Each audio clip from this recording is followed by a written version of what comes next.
Okay, so I want to start this in Deuteronomy chapter 4, starting with verse 5. And this is Moses talking.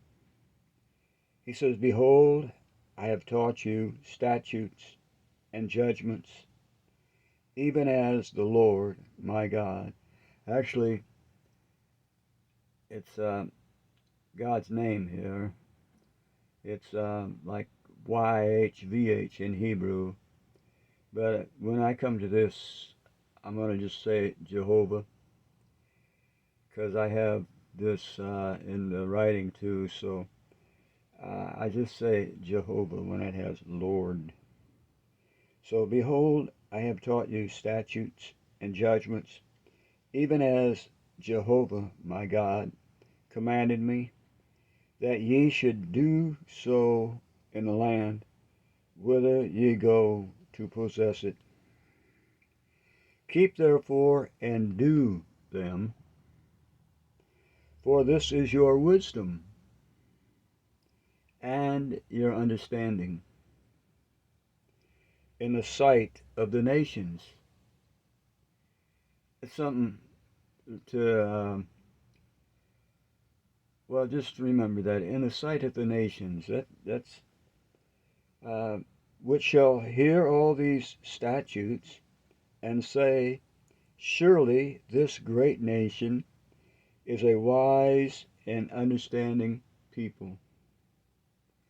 So Israel was supposed to be an example to the nations, and the nations were to look at Israel, and they were to realize what a great nation Israel was and how wise and understanding the people were. And he says, "For what nation is there so great,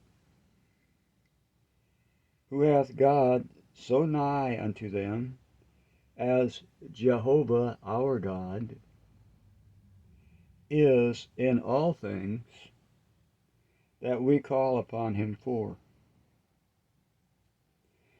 And what nation is so great, that hath statutes and judgments so righteous as all this law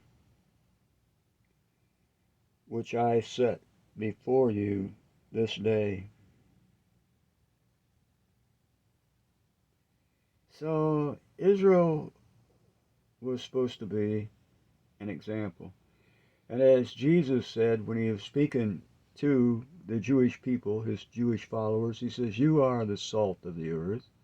He says, "You are the light of the world." He said, "Don't hide your light." He says, uh, "Don't hide it." He says, "Let men see your good work." Their light was their works. They were to be a light to the nations through their works, and that men would see their good works and glorify God because of them. And that was what was to be happening. But Israel never lived, fully lived according to the commandments. And they never were the example to the nations. So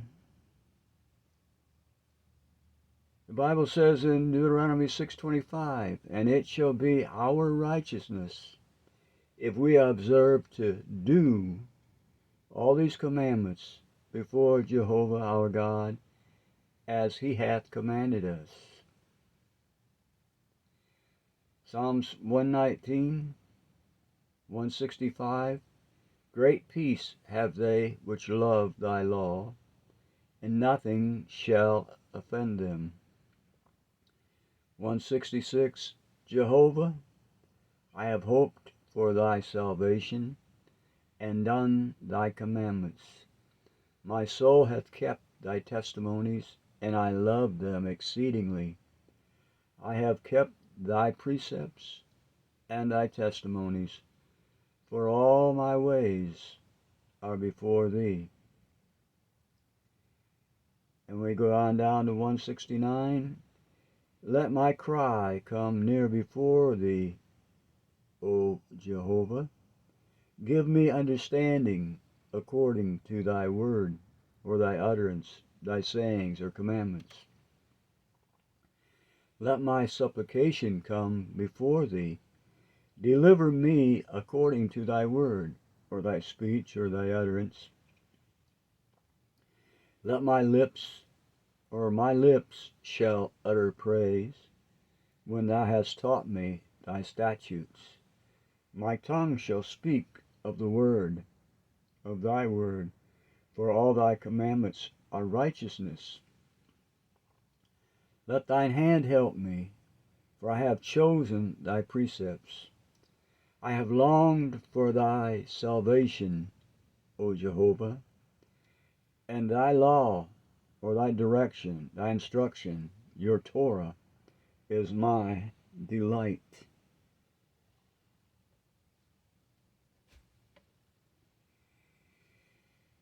So it's really too bad, but Paul's message is totally misunderstood by the church. Galatians 2:16, he says, knowing that a man is not justified by the works of the law, but by the faith of Jesus Christ. So what is Paul saying here? Is he talking about the teaching of the law, or is he referring to something else? Does Paul contradict himself? In Romans 2:13, Paul says, for not the hearers of the law are just or righteous before God, but the doers of the law shall be justified, or they shall be made righteous. So evidently, the works of the law must be something different than the doing of the law. It is not the works of the law that justifies us, neither is the hearing of the law, but it is the doing of the law that justifies us. And that's according to Paul. That's according to Paul. Right there in Romans 2.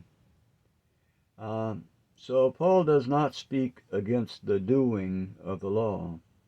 He himself walked orderly and kept the law. And what he teaches is that one cannot truly live by the law unless they have crucified the flesh. As long as one is still living in the flesh, then the motions of sins, are still at work in his members. And as long as these motions are at work, then they will bring us into captivity, into slavery to sin and death. So under the old covenant, Paul was serving God in the flesh. And because he was in the flesh, there was a constant struggle. There were two conflicting laws at work in his own self. He delighted in God's holy law, but he himself was carnal, sold under sin. God's law was, or is, spiritual, and carnal people cannot keep a spiritual law.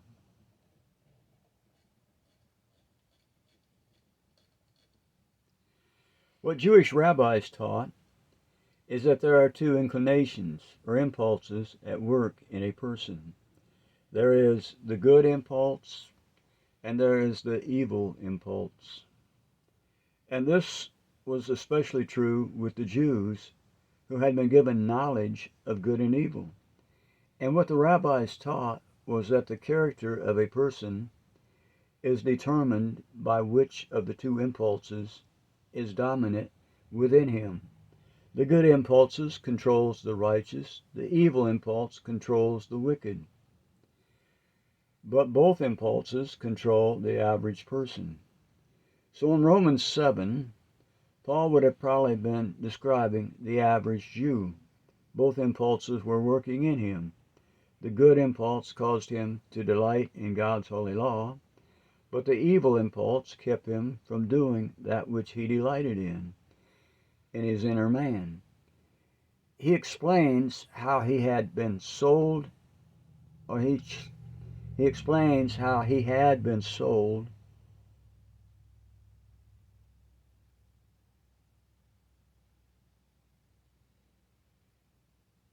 Yeah, I got something right. I got something I didn't write right there. But anyway, he explains how he had been sold him into slavery, huh? Anyway, he had been sold into slavery, but now Jesus had redeemed him out of his slavery. He had now been made free to do that which his inner man delighted in. But only through crucifying the flesh can we be made free. Whether our flesh is crucified, when our flesh is crucified, then it is our spirit that is living. We are no longer carnal, and being as we are no longer carnal, we are free to keep a spiritual law.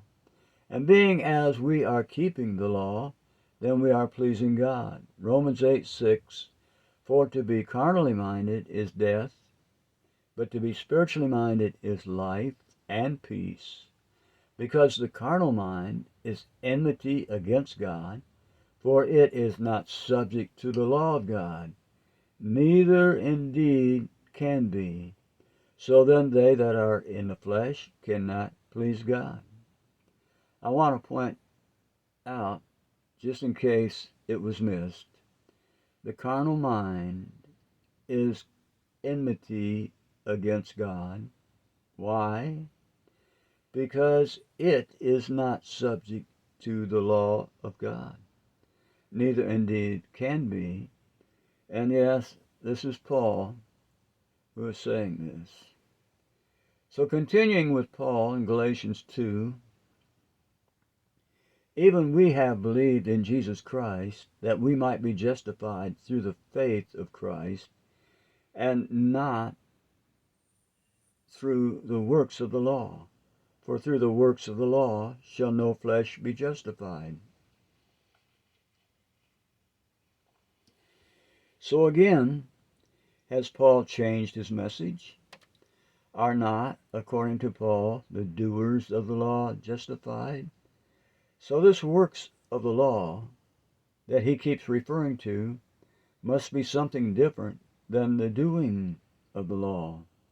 But if while we, verse 17, but if while we seek to be justified through Christ, we ourselves also are found sinners, is therefore Christ the minister of sin? God forbid. So what is sin? John tells us that it is the transgression of the law. So how can we seek to be justified through Christ, and we ourselves are found transgressing the law?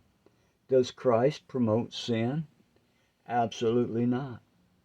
So in 18 he says, or if I build again the things which I destroyed, I make myself a transgressor. So what was destroyed? Was it the law? Matthew 5:17. Think not that I am come to destroy the law or the prophets. I am not come to destroy, but to fulfill. For verily I say unto you, till heaven and earth pass, one jot or one tittle shall in no wise pass from the law, till all be fulfilled. Whoever therefore shall break one of these least commandments, and shall teach men so, he shall be called the least in the kingdom of heaven. But whosoever shall do and teach them, the same shall be called great in the kingdom of heaven. So Paul and Jesus are in complete agreement here.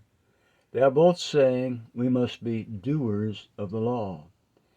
And what we see is that it was not the law that was destroyed. What was destroyed was the enmity between Jew and Gentile. It was first revealed to Peter that those of every nation who feared God and worked righteousness were accepted of God. So if a Gentile feared God and was working righteousness, then he was to be accepted by the Jews. He was not to be thought of as common or unclean. But does that mean the Gentile was free from the law? No. It is a law that teaches righteousness. Jesus said, "Whoever shall do and teach the commandments,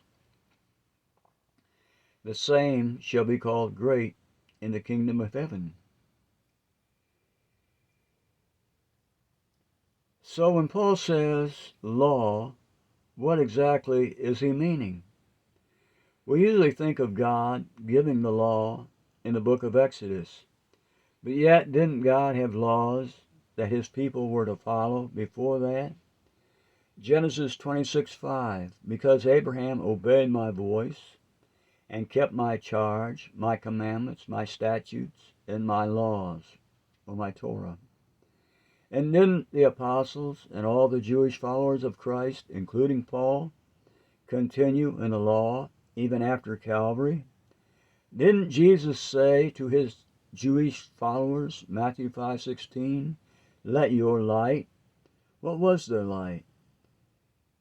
So let your light so shine before men that they may see your good works. So their light was their good works.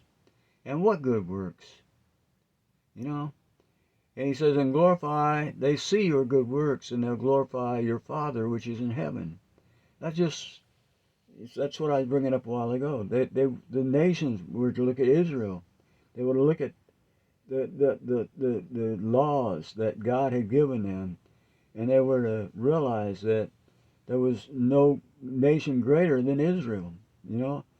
And but he's saying they may see your good works and glorify your Father which is in heaven. He says, "Think not that I am come to destroy the law or the prophets. I am come not to destroy, but to fulfill." So Jesus was not doing away with the law.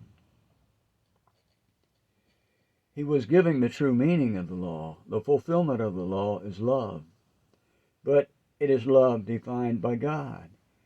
If we love God, we will keep his commandments. And if we love our neighbor, we will keep God's commandments. The commandments define God's love. Romans 13:8, "Owe no man anything but to love one another. For he that loveth another hath fulfilled the law." The commandments: do not commit adultery, do not murder, do not steal, do not covet, and whatever other commandment there may be, are summed up in this one rule: love your neighbor as yourself.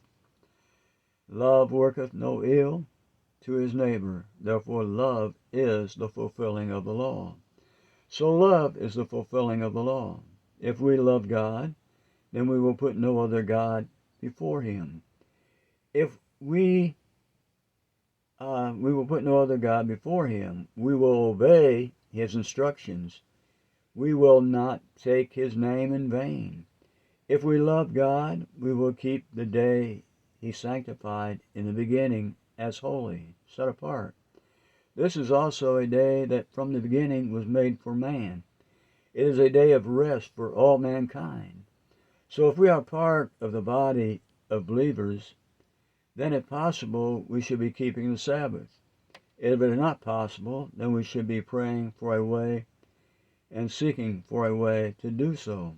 We should be setting an example to those in the world by keeping the day that God sanctified from the very beginning to be holy. So if we are walking in the Spirit, then we will be walking in love, and we will be fulfilling God's holy law. But the carnal man is not subject to God's law. He cannot be. So only by living in the Spirit, serving God in our spirit, and keeping under our bodies in all things, can we truly serve God and truly keep his commandments.